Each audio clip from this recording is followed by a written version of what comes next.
Hi, welcome to yet another beautiful and exciting episode of the NGOCC podcast. I'm your host, Chivesa Cecilia Mungulube. Now, on today's episode, we are tackling sexual harassment. And of course, we want to interact with the people of Lusaka on the street and find out from them how they protect themselves from sexual harassment, how they handle it, have they ever encountered it, and do they feel safe in today's society with regards to sexual harassment. But we're not just interacting with the girl child. We also want to get a few sentiment here and there from the boy child also, just to also hear their views regarding today's discussion. So come with me as I get to interact with the community of Lusaka and find out about sexual harassment. Hello, my name is Sunga Charit Muhao, and I'm a third-year student at Zambia Air Service Training Institute. When it comes to the issue of sexual harassment, I think the girl child is not safe because of lately there have been high cases of abuse, rape cases. Even in some cases, we have had death recorded, and it has been found the most cases it's the girls who have been affected. They're the ones who are the main victim of sexual harassment and rape. So I feel like it is up to us as a country, as individuals, in our homes, as parents. We need to, educate our children about sexual harassment, what they should do if at all they've been harassed. Because I feel like a platform hasn't been provided. Not a lot of platform has been provided for a girl child to come out and, express themselves or actually talk about these things. Most people, especially in our homes, you find like maybe when you are harassed by the person that you anyone that you are staying with, maybe your uncle or your brother. In some cases, even we've had some cases where a father has raped their child or a girl child, their daughter, and they are threatened, and as such they don't speak out. And then sexual harassment also, it can be in form of just the way someone talks to you. There are people who are very making sexual remarks about your body, how you walk, and this one I think is mostly common in the streets. Where you find the men who start, shouting at you, using very strong language against you, talking about your body in a way like that is very inappropriate. And I feel like, yes, it's something that really needs to be talked about because it is really affecting us as a country. Yes. Hello, my name is Helen Mutuna. I'm 14 years old and I'm speaking this about sexual harassment. I'm encouraging my fellow young girls to confide in their parents if they feel as if they are sexually harassed in some way by family members or their friends or elder men. And parents should listen to their children while they speak. Good morning. My name is Memory Mwanda Menasi Amjaye. So how do I protect myself from sexual abuse? First things first, growing up, I think my mother taught us to be independent so that we don't rely on anyone to give us handouts in return for any favor. So we grew up knowing that we can be independent. We don't have to rely on anyone to give us anything for us to be where we ought to be. So that alone gave us the comfort and courage to say, really, nobody is in charge of us aside from God. Then how do I ensure? I have a daughter who is 1 year 6, and I have a lot of nieces. And how do I ensure that they protect themselves? Firstly, we make sure they are not, their dressing is good. It's highly, they're not revealing themselves, causing them to be a target to any man out there. And even as they are at school, we ensure that no boy or teacher or anything is too close to them in sexually, where they have to touch them, their private parts are there. like they're not supposed to let anyone touch them, such things. And also we ensure that even when they don't have anything, they should not be the ones to ask for things so that people should take advantage of them. I think that's what I'm doing, and yeah, it's really helping a lot. Thank you. Good morning, my name is Wisdom Matafadi, and I am here to talk about the topic that is on sexual harassment. So on this topic, most of the people that are considered to be harassed are girls. But when you talk about it in deeper parts, we'll see that even men are also sexually harassed. So the reason why women are only considered to be the people that are sexually harassed, it's because they are considered to be weaker vessels. But for a man, it's more of a part where a man is considered not to be sexually harassed because they'll be portrayed as people that are weaker vessels and not able to speak out in a different manner. So a man is easily seduced, and men are the most people that are mostly sexually active because they are always drawn into that part of sexual harassment. However, women are the ones that are suffering the most on sexual harassment because they are being seduced easily. However, men also are considered to be sexually harassed. I, for myself, I can also be sexually harassed in most cases. So we must always consider protection for us to be protected from sexual harassment. We have to stand on an age where we protect ourselves. So let us consider ourselves to be vessels that always cover ourselves in protection. For example, when you are being sexually harassed as a boy child, you need to stand out. If you're being harassed by someone, either your auntie, your relative, you need to consider yourself also as a weaker vessel. Manhood is not something that should deny you of an opportunity to speak out when you're being arrested. So you need to tell, it's either your relative, you need to tell a friend when you're being sexually harassed and get other information on how you can handle it. You can also report to any organization if you're being arrested. You can also stand out and speak out. Mostly when it comes to men, they are being denied of that opportunity on speaking out on sexual harassment. But you need only to stand your ground on how to protect yourself. The only thing that's about men failing to speak out is because they fail to stand out. You need to raise your voice and speak out on sexual harassment because that is your weapon as a voice. And for women, you protect yourself from sexual harassment on the way you portray yourself, on the way you stand out for yourself. Thank you so much. Okay, so talking about sexual harassment, I think it's really hard when it comes to the boys to express themselves. You find that maybe kafuna cha report that I was sexually harassed by this lady or this woman, so it also hinders the boy child from speaking out. But we can also find some means or ways, maybe someone that we trust to help us out in order for us to speak out when we are sexually harassed. Good morning. My name is Miriam. In sexual harassment, I've been in a situation where I've been involved in a case that was sexually harassing, and how I handled it was I reported it to the nearest police station and also went for guidance on how best I could handle myself.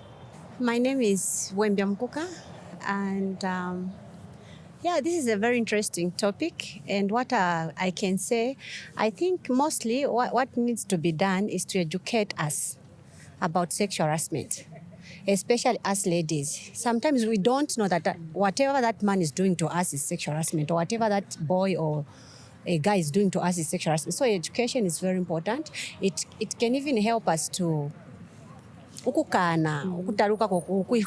is not what you're supposed to know. You have crossed your limits, your boundary, yes, like that. I think that's what I can say about that. How do you protect yourself from sexual harassment? I think sometimes even to avoid male friends, because mostly we are victims of such because tunachita sana associate with males. So I think when you avoid such kind of thing, you can protect yourself.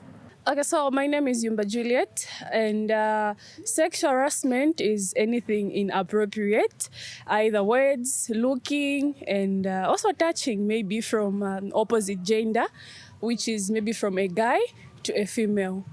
And personally, how I handle sexual harassment is setting clear boundaries Like, if I know to say, okay, this person is a male and is my friend, the only thing that I do is set clear boundaries, telling them to say, this I do, this I don't, this yes, this not. That's how I manage to set boundaries and protect myself from sexual harassment. Yeah, basically that's it. Yeah, I have experienced sexual harassment in one way or the other. Maybe at some point a guy calling me, complimenting me in a way that I didn't like. Yeah, that triggered sexual harassment in some way. Yeah, it's not only touching, like maybe inappropriate touching or what. It can be either the way they are looking at you, the way they are talking to you. Yeah, I think that's it. Hi, my name is Sulama Vuya, a final year student at the University of Zambia doing media and journalism and marketing. So today we are on sexual harassment. What is sexual harassment? I think with definitions, I think one can only define sexual harassment properly if maybe they've come across somebody who's encountered that and themselves, because I think that's the only best definition that you can give, because it's only when you go through something then you can know how to define it. So because I have gone through it before and many times actually, I can describe sexual harassment as something that is very uncomfortable. Have I been harassed before? Yes, I have. So I remember this one time, this man, a whole big man who is married, who I thought was supposed to, help me with academics. I don't mention if it's high school or university, but I'm just going to leave it there. He told me I was going to his office to inquire for something. And then he told me with his mouth that God gave him. And he said, walk some. I want to see how your behind will be moving. And I was just like, wait, what? That was really, it was very discouraging, but yeah. And then also, maybe some of us, because God has blessed us with big something behind, sometimes it's become very uncomfortable when you are walking wearing your nice tight dress, then somebody is looking at you in a way that is inappropriate. I mean, it's not like you can chop them off. They're there already. So yeah, I think sexual harassment in my own definition is something very uncomfortable, and it makes you feel like there's something wrong with you somewhere. But then at the same time, for those that have not fully, sadly, those that have not understood what it is, they think it's actually nice because all the guys like me, the way they're looking at me, so I'm sexy. I think it's dangerous because you can end up, being raped without you knowing. How can you protect yourself from sexual harassment? Maybe even like in your dress code, be comfortable in your dress code and don't tolerate any inappropriate, comments and touch from men, even female, apparently, in this generation. So yeah, I think for me, that's it. Bye. Good afternoon, and my name is Chalwe Priscilla, second year law student at the University of Zambia. Okay, yeah, so speaking about sexual harassment, in my own understanding, I would define sexual harassment as something that is inappropriate and sexual in nature. Yeah, so speaking from a girl's or female perspective, I would say it may happen in different types. Among those is non-verbal, which is more common. And this may happen in situations where you find yourself people making sexual gestures towards you. And again, speaking from a female perspective, it is demeaning in that it reduces girls, it reduces our self-esteem, in that you find people talking bad about you, making facial images, facial expressions and all that. It is demeaning to us ladies. Yeah, so sexual harassment is not something that is good at all, in that, especially to us ladies, we feel bad about ourselves at the end of the day. Yeah, so that's what I can say about sexual harassment. Thank you. My name is Dokas Panda. I'm a second year law student at the University of Zambia. And I want to talk about a few things about sexual harassment. Well, sexual harassment is an appropriate behavior that is in a sexual way. This can be verbal or physical. Verbal includes using words that are sexual. The examples you obviously know. Then physical can be touching somebody in appropriate way, continuously asking somebody on a date when they are refusing. And sexual harassment can occur anywhere. It can be in a workplace, schools like this one, or in public places. It can be anywhere. And it's sad to say women are prone to sexual harassment, or they are being harassed by men or males. Yes. So how can one protect themselves from sexual harassment? Well, the first thing to note is that you should be aware. You should be aware that this kind of behavior is sexual, and you should know your rights as a person. You should know where to report when things like things of this sort happen. It can be a friend, police stations, and all that. You can report to anybody. Good afternoon, everyone. My name is Mola Rosemary Chisha, a third-year actuarial science student, here to talk about sexual harassment. So sexual harassment does not only happen physically, but also in a manner that people talk to us, the way people approach us indecently, and in so many other activities. So I would personally say sexual harassment has never happened to me physically, but in the way certain people would look at you, compliment you in an indecent manner, and I would say that's sexual harassment. And the only way we can prevent sexual harassment as girls is by knowing your rights, knowing what's good for you, and knowing yourself. So to avoid such activities, don't fear to set boundaries with certain people, and let's dress decently to avoid certain people complimenting us in different ways. Thank you. Hello, my name is Namakao Lishebo, and I am a model as well as a student at the University of Zambia. So my understanding of sexual harassment is it's basically the unwelcomed sexual advances. It might be physical or verbal, but it's basically something that would make you feel uncomfortable. So me being a model, for example, I have faced sexual advances from probably people that would want to work with me because they have a certain view about models. But I feel how you can deal with that is all about you being confident enough to speak out.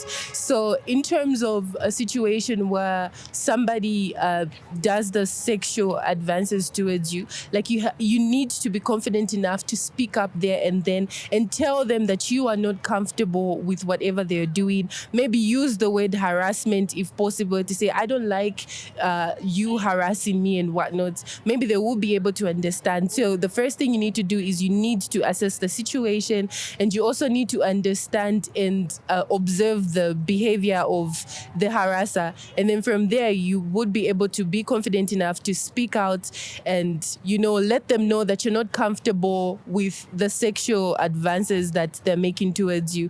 If that doesn't work, then probably maybe speak to someone close to you. If it is in a workplace, you should be able to at least open up to one or two people, tell them, explain to them about the situation, and then from there you would be able to deal with it. If that doesn't work as well, then be sure that you have the right to report the harasser to the police, explain the situation, and explain to them that you did try to deal with it internally and it didn't work out. From there, now that's when you take it to the police. But before that, the first thing you have to do is deal with it internally, be confident enough to speak to the harasser, tell them you're not comfortable about the sexual advances they're making towards you, and that's how you deal with sexual harassment. This has been the NGOCC podcast, and on today's episode, we discussed sexual harassment. And of course, we were on the street getting varying views from different people in the community of Lusaka. I hope that you have enjoyed yourself, and you equally now have the capability to ensure that you report any sexual harassment case. Be sure to confide and speak to somebody about it. Do not allow yourself to be sexually harassed, nor succumb to it. Now, on the last week's episode, we discussed on the ILO Convention C190. Be sure to check out that episode and of course get the insight on the ILO Convention. This has been your host. My name is Chivesa Cecilia Mungulube. Don't forget to subscribe and of course ring that bell so that you don't miss out on any of our postings. This is NGOCC Podcast. Good afternoon.